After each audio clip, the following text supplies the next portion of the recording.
You're listening to the Nice Girls CEO podcast. I'm your host, Lisa Benavidez, and I am so passionate about women and maybe a few good men too, who are ready to live on purpose and make an impact. So if you want to be a leader in the world and build a business that makes a difference, and you want to be bold and confident so you can show up and stand out, then this is the place to be. Ready? Let's go.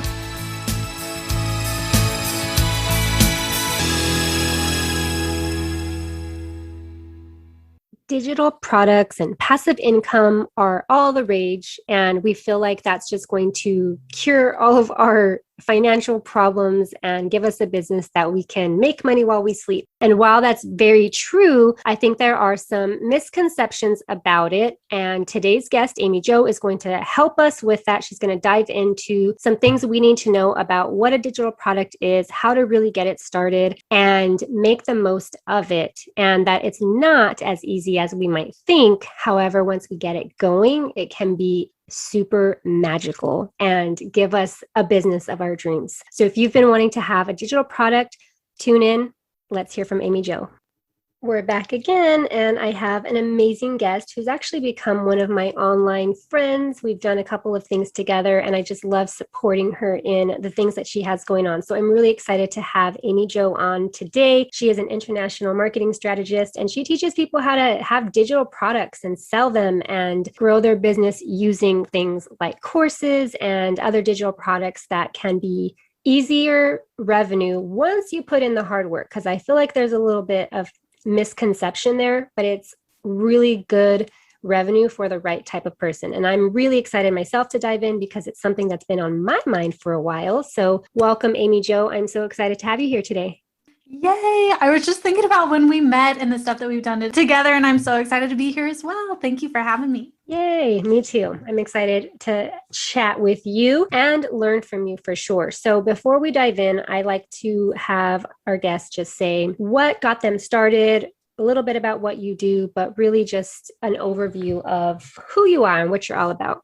Yeah, so my name is Amy Jo. My business is herownmagic.com. And it all started once upon a time. All great stories start that way, right? Mm-hmm. They once do. upon a time. Back in 2012, actually, I got super sick and I ended up losing my sales job because they couldn't hold my position anymore. And at the time, luckily, I was still living at home, so I didn't have a mortgage or anything really pressing financially. But it was a big wake-up call to me to be like, oh man, I don't have anything in my back pocket. I put all my eggs in one basket, like in one revenue generating thing as far as that job. And it was gone when I blinked. And I told myself in that moment, it was kind of a light bulb moment for me that I'm not going to have just one revenue stream. I always want to take care of myself. Look out for number one. And so it took me a long time, years and years. But after that happened, it took me a long time to recover. And I ended up getting a part-time job in the marketing department at the college here. And I thought that would be pretty interesting because I could figure out, I kind of had the entrepreneur thing in my blood, but I didn't understand marketing or digital marketing or anything like that. So I took this job to learn more about marketing and what that could look like for me if I did take the plunge and start my own business. And in 2015, that's what I did. June 1st, 2015, I quit my job. At that time, I was at a sales job and I quit that job to go all in. I had learned so much from having a blog, from working in marketing departments and in sales. I had learned so much. I'm like, hey, I'm going to try this for myself and see if I can help people one-on-one to help them with their blogs, help them with their marketing. And so I started working with female entrepreneurs and I loved it. Loved it. So let me just say I loved working one-on-one. But what I didn't realize at the time was I had created something that was sticking me to a desk again, which is what I didn't want to do. And I don't know, I didn't even think about it. It wasn't even on my radar. All I was focused on was how can I help people? How can I serve them with the knowledge that I gathered over these years in marketing and having my blog and all of that? How can I help them? And I knew that I could help them one-to-one. So when I realized I had created a job where I was going to be stuck at my desk in front of my computer, and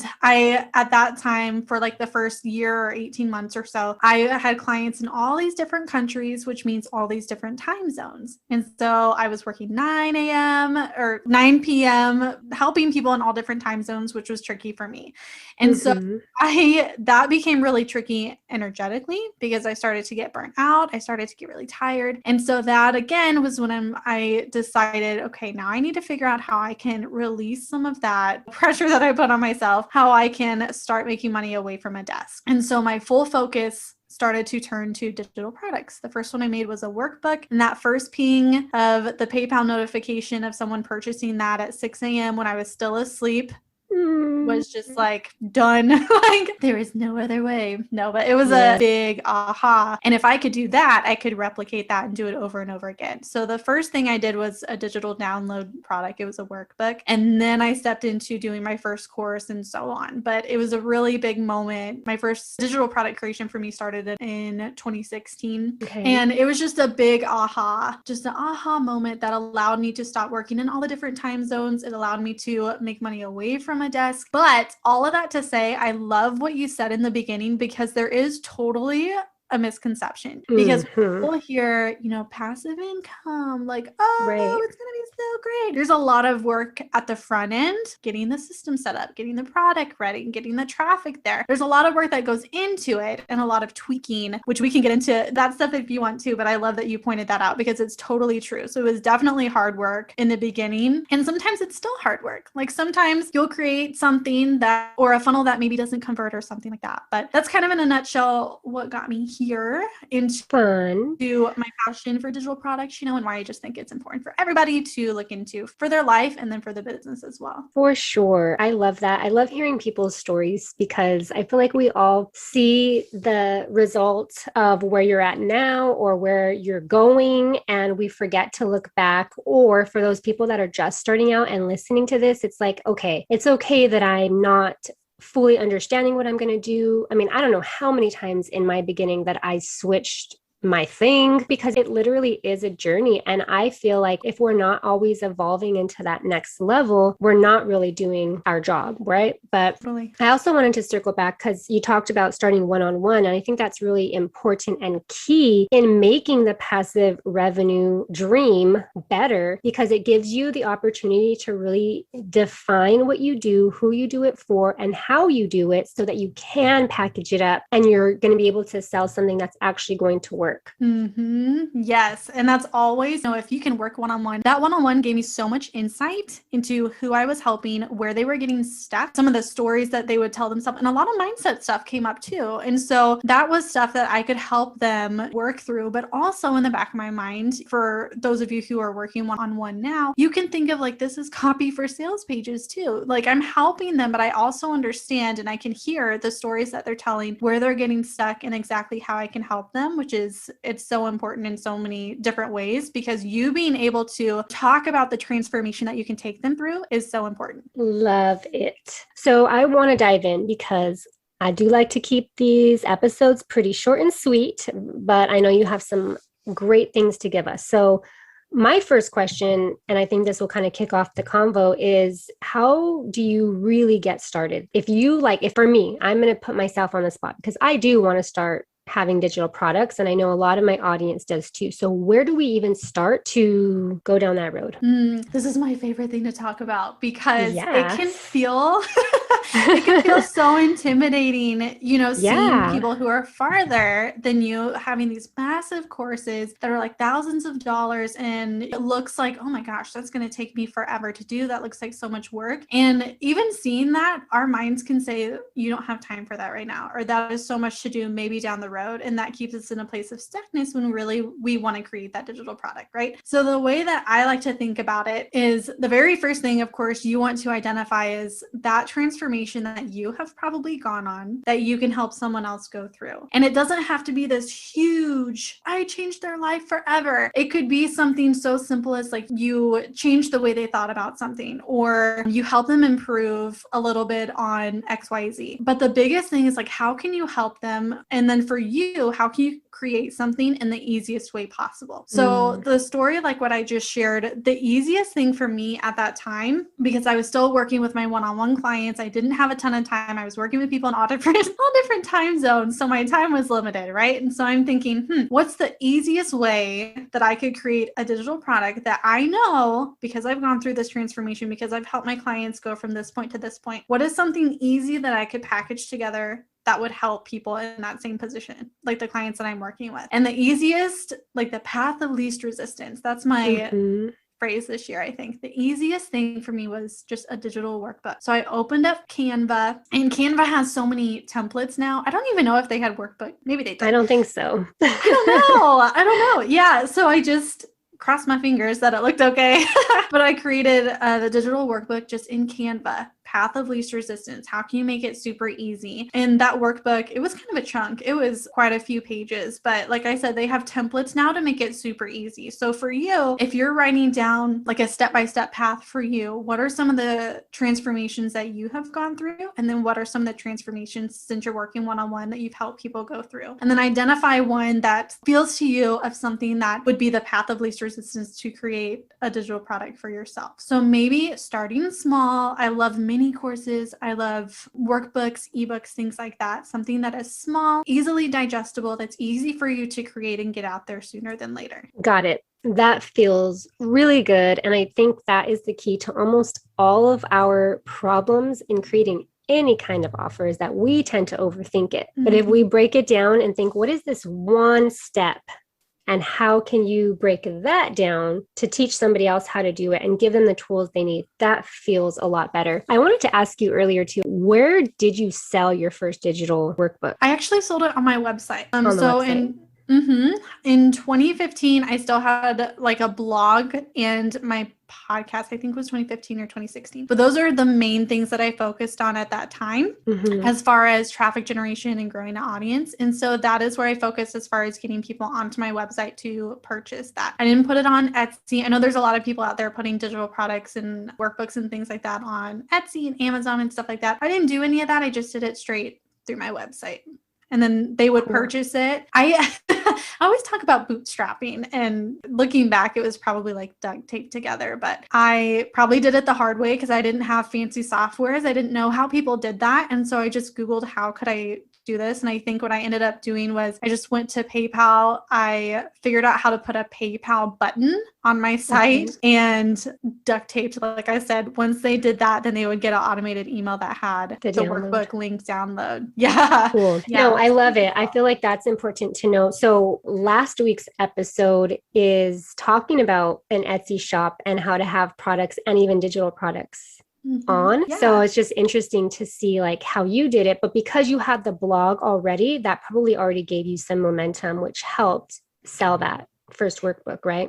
Yes. Yeah, that's a perfect point. So I already had an audience. I had a little email list of people that I was continuously talking to. And so I'm like, hey, I made this workbook. And that's how, I'm sure she probably came from my email list or podcast or something like that at that time. If I were to do it again and I had nothing, like I had no audience, no email list, I was just starting totally from scratch, I'd make my workbook on Canva, and then I would probably put it on Etsy because there's already an audience there. There's a lot of tagging and stuff that you can do to help you. That would be something that I would think about for sure. Yeah. Now I want to listen to that Etsy episode that you just talked about. Awesome. It was really good, actually. I learned a lot because I have no idea about anything but buying from Etsy. So it was a good one. Whole new world. For sure. We have that first easy step of even deciding like what to do and getting our feet wet and creating this first product. But like, where do we go to sell it? I guess maybe 2 points. So we talked about if you already have an audience, obviously that's going to be a little bit easier. If you don't, you talked about Etsy too briefly, that's probably where you would start, but would you do anything else to promote it, to get the word out that you have this new product? Yes, definitely. So let's say if someone wants to sell a workbook, like they created this digital workbook that they want to sell. If I had, like I mentioned, if I was starting from total zero, had no audience or anything like that, I would definitely look at places where there is already an audience. So Etsy, they already have an audience there as far as people looking for digital downloads. And I think side note, I think that's super cool that Etsy's doing that, because back in the day, it was just, I don't know, I'm not an Etsy pro at all, but I don't remember back in the day when I discovered Etsy, all of the digital download access. I think that's super cool. But outside of that, I would definitely think about if we're talking about organic marketing, so you're not paying for ads, you're not doing anything like that. I would identify a traffic and publishing source. So kind of going back to the story I mentioned, the two traffic and audience sources that I had were my podcast and my blog. And saying that, we'll identify a publishing one traffic source and get really good at it. A lot of people think, well, I need to be on every single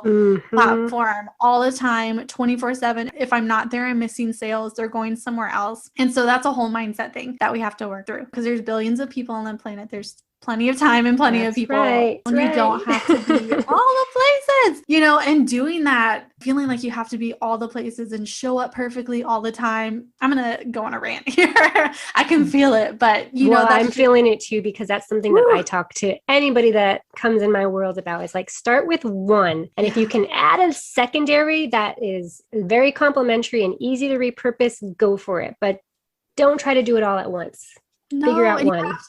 Yeah, exactly. You have to do what feels good too. And I know a lot of people, some people will be like, well, you have to be on live video. That's the only way to do it. People just buy from live video now. And I understand why people would say that, but also people who are super shy about video, or they're not ready for it, or that could be really intimidating and keep them stuck too. And so you have to kind of identify what feels good to you. Maybe you like talking in a mic, and a podcast might be cool. Or maybe you like writing and a blog would be good for you. Or maybe you are a video person and video is good. You have to kind of sit with yourself and feel what feels good to you, because I know me personally, I talk about stepping outside of our box and all of that fun stuff. But at the same time, you have to do it in a way that feels good to you. That's what absolutely. I feel the same way. I think that's important to note here, because if you don't feel confident, you're not going to show up as strong. Exactly. And at the same time, push yourself a little bit, but it's like there's like a fine line. Yeah, totally. Yeah, totally. So speaking of mindset, actually I have a question before I go down mindset. So we're talking about like digital products, and then you also talk about courses. Is there a difference, or what are they? Yeah. So for me, how I explain it, a digital product is something that is not physical. So you can sell it through like a link or a login. Everything is web-based or online-based or downloadable. So courses, membership sites, digital downloads are all things that I kind of link together as digital products. Gotcha. Oh, memberships too, huh? If it's online. Oh, okay. Yeah, you can definitely do memberships. There's so many out there. It's fascinating when you look at the different categories of memberships and some memberships that people have. There was one, I almost joined it just because I thought it would be cool, but there's one all about balloon animals, and you pay monthly to learn how to make like different balloon animals. Like, that's amazing. I think I've heard, maybe you talk about it, or I've heard it somewhere. Maybe there is an audience for everyone, right? Yes. And I'm just going to make this point here, because some people think like, well, no one would want to learn from me. I don't have anything that people want to buy. You do. And it's things like that. It's so unique and so interesting. But then there's a membership all about how to keep your orchid plant alive. Just like how to keep your orchid. Like your orchid flower plant. I know. And I'm just like, okay, this is amazing. So anyways, there's so many things. It's fascinating. I can't even imagine. I haven't explored all of them, but I have come across some pretty crazy things. And it's like, if they're successful and making money from things that we think, oh my gosh, who would buy that? There's going to be someone out there that is going to buy whatever it is we've got to offer to, because it is about giving the value to the people that it's right for. And that's really key. Don't try to be everything for everyone, because you're not going to be. Exactly. Yeah. We pretty much already started diving into these mindset things. Anything else that you see comes up a lot that somebody might be listening right now and say, oh yeah, that's totally me, and let's break that down and work them through it? Kind of just ping-ponging off what we just brought up, as far as some people are going to be for us and some people won't be. Because especially in the beginning, I feel like starting an email list and you get your first unsubscriber, or people unfollow you after you post something or whatever. There's these little things that come up when we're first starting out where we feel like, maybe I shouldn't have said that. Maybe I shouldn't have done that. Who am I to be doing this? Why? Who am I to sell this? No one bought my course. What am I doing? I'm such a failure. I'm not going to do this again. And all of that is just growth. Like, that's what it is. Like, and entrepreneurship is the best self-discovery course ever that you will ever do, ever take. Amen. You will learn so much about yourself. And I remember talking about like some of the stuff that comes up is that, as far as feeling like, I don't know, rejection is such a strong word, but, you know, feeling like, oh, they don't like me, I should just stop.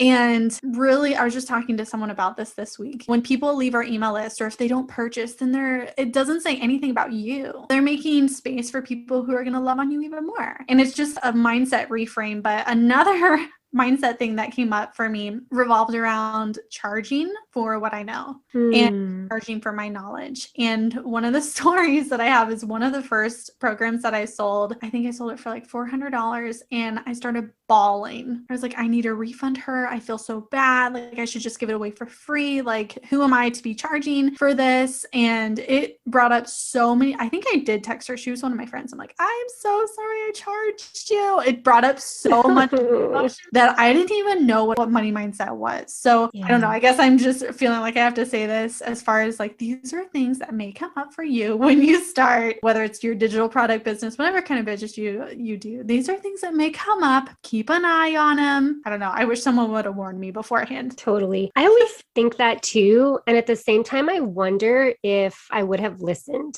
Like, sometimes I feel like we actually have to go through that pain and that fight with ourselves to really get it. I mean, when you hear it so many times, I think that's good. But that one time it kicks in, that's the magic. But in the beginning, I feel like we probably did hear it. We just weren't hearing it. Yeah, that's how I feel. Because I know in coaching people, sometimes you say something and then like a month later, they're like, oh, now I get it. And it's like, really? You could have been 4 weeks further along, and, you know, whatever, months, years, whatever it is. So I love that you shared that, though, because I think it's important to know that anytime anything like that comes up, we have the opportunity to check in with ourselves and say, like, is this true? Is this real? Or is it just what I'm feeling and how I'm holding myself back, or keeping myself safe from feeling kind of rejected or like a failure, or all of those things that you mentioned? And that's really key in our growth and our success. Totally. I love, man, that's going to stick with me probably for the rest of the night. What you said, like, would I have listened if someone warned me? And they probably did. I don't know. Right? That's I fascinating. feel like that happens. Yeah. Oh, totally. Oh, so good. Well, Amy Jo's links are in the show notes. You can connect with her, check out her website, follow her on Instagram, Facebook, and have all sorts of fun falling into the course and digital product world. She does have a 5-store course roadmap that I know I'm downloading to help me start to brainstorm and think about what I could do. Tell us what this roadmap will help us with. I'm really passionate about this roadmap, because especially number 6 on the roadmap, which I'll just say, but it talks all about gamification. And if you're new to that term, it's basically how to keep people engaged in your course and setting up reward systems and stuff so that your students keep coming back and they keep learning and they actually get the transformation that they signed up for in the first place. Because so many course creators, like, they may not know about that aspect, but I don't feel like it's talked about enough. Like, of course we want to build courses. Like, we love additional revenue streams. All of that is amazing, but I love focusing on the impact and the transformation that you're having on other people and keeping that at the forefront. So that's what this roadmap does. It helps you kind of map out your idea, get everything, kind of set that foundation, but it also really focuses on how can you reward throughout your course, what type of reward system can you put in place to have that impact and make sure that your students are getting that transformation. So that's good. Love it. All right. So yes, go download that and follow her on Instagram. Like I said, give us a shout out. Let us know what your ideas are. We'd love to chat with you and just encourage you in taking this step. I think it's always important to take whatever you learn and do something about it. So if we're doing anything today, obviously, besides downloading this roadmap, what would you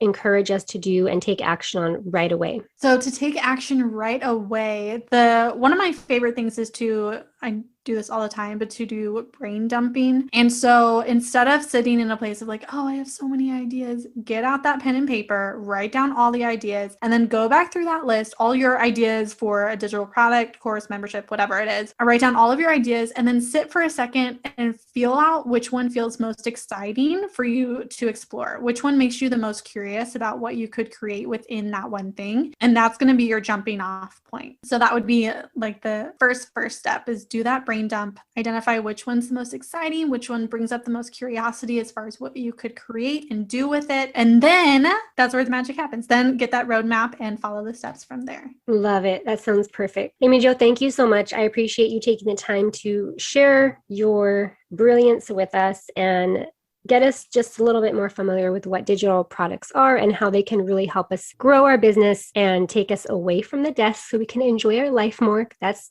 huge around here for sure. I really am honored that you were a guest today. So thank you. Thank you. Thank you for having me. Awesome. See you next time. Bye. Thank you so much for listening. If you enjoyed this episode, make sure you subscribe so you don't miss a thing. And if you really enjoyed it, I'd love for you to write a review and share it. Also, be sure to connect with me in my Facebook group, Social Impact Squad, and follow me on Instagram at NiceGirlCEO. Hope you have an awesome day. Go take action in reaching your goals, and I'll see you next time.